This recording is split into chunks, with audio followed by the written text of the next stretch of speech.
Final briefing ginpatigayon sang Guimaras Police Provincial Office agud masiguro ang kalinong kagkatawhay sang isla samtang yara ang delegado sang East Asia Seas Congress. Nakatutok si Josel Huesca.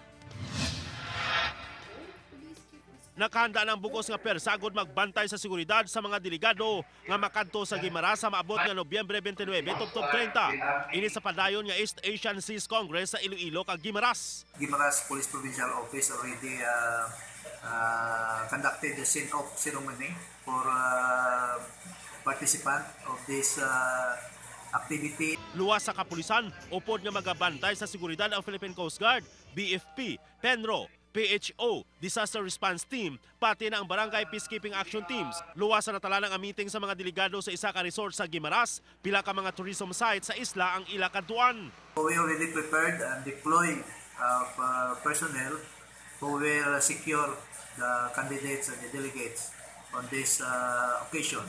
Gani nagpagwa na sang public advisory ang lokal nga pamunuan sang Guimaras nga temporaryo nga saraduhan ang siyam ka mga site nga kadtuan sang mga delegado. Josel Huesca para sa One Western Visayas.